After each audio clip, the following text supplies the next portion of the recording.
Hello friends, welcome back to my channel. সবাই কেমন আছো? আশা করি ভালো আছো, আমিও ভালো আছি। তো আজ আমি সকালে জলখাবারে বানাচ্ছি ব্রেড টোস্ট। তার জন্য দেখো আমি নিয়েছি দুটো ডিম। এই ডিম দুটোকে আমি এই বাটিটার মধ্যে ফেটিয়ে নেব অল্প লবণ দিয়ে।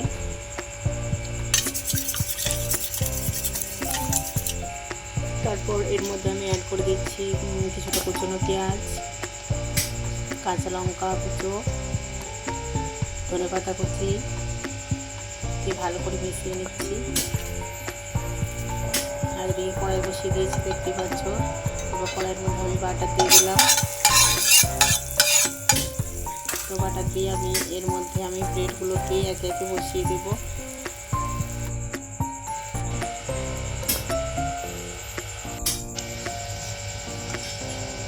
তো বসিয়ে আমি দুটো দিক ভালো করে সেঁকে দেবো।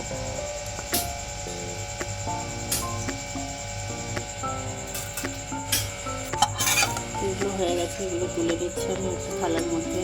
বাকি ব্রেডগুলোকেও একইভাবে আমি সেঁকে নেব।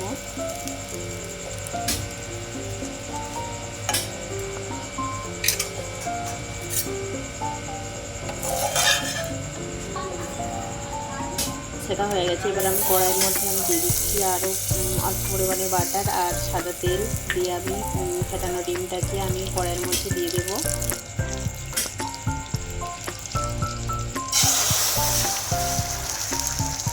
দেখতে পাচ্ছ কড়াইয়ে দিয়ে দিয়েছি।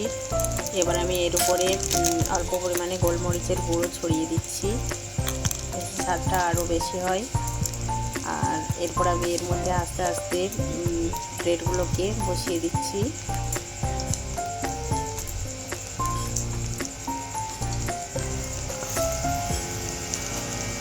বসিয়ে এরপর দুদিকটা ভালো করে উল্টে নেব। উল্টে নিয়েছি দেখো। এবার এর মধ্যে আমি দিয়ে দেবো গোল গোল করে কেটে রাখা টমেটো, স্লাইস করে কেটে রাখা। এগুলো যখন কুক হয়ে যাবে না টমেটোগুলো, খেতে একটা দারুণ স্বাদ আসবে, তার জন্য এই টমেটোগুলো দিয়ে দিচ্ছি। এরপর আমি দিয়ে দেবো কিছুটা পরিমাণে ধনেপাতা কুচি। তো ধনেপাতা টমেটো এগুলো আলাদা ধরনের একটা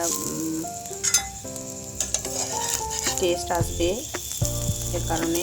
তো এটাকে ভালোভাবে উল্টে নিচ্ছি। তো যাই হোক, মোবাইল আমার এক হাতে ধরা আছে আর এক হাতে ভিডিও হচ্ছে, আর এক হাতে করে আমি খুঁটি দিয়ে উল্টেছি। এই জন্য দেখতে পাচ্ছ খুবই অসুবিধা হচ্ছে। আর ব্রেডগুলো সাইড দিয়ে বেরিয়ে গেছে, সমানভাবে কাটা হয়নি। তো এর মধ্যে আরও কিছুটা পরিমাণ গোলমরিচ গুঁড়ো দিয়ে দিলাম, দিয়ে আরেকবার উল্টে নেব। উল্টে নিয়েছি। তো এবার দেখো থালার মধ্যে তুলে নিয়েছি। এবার এগুলো কাটার পালা। কাটার সময়ও খুব অসুবিধা হচ্ছে, যে একটা সাইড যদি হাতে করে ধরতে পেতাম সমানভাবে কাটতে পারতাম। তো একটুকু কাটাটা অন্যরকম হয়েছে। তো খেতে কিন্তু অসাধারণ হয়েছে, খেতে একটা দারুণ স্বাদ হয়েছিল। তো তোমরা কে কে এভাবে ডিম টোস্ট বানিয়ে খাও অবশ্যই কমেন্টে জানাবে। আর আমার ভিডিওটা ভালো লাগলে অবশ্যই লাইক কমেন্ট শেয়ার করে দিও।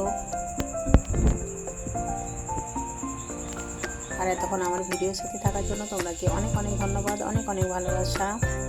থ্যাংক ইউ ভিডিও দেখার জন্য। সবাই ভালো থাকবে, সুস্থ থাকবে। আজ এই পর্যন্ত, আবার আসছি অন্য একটা ভিডিও নিয়ে। Tata bye.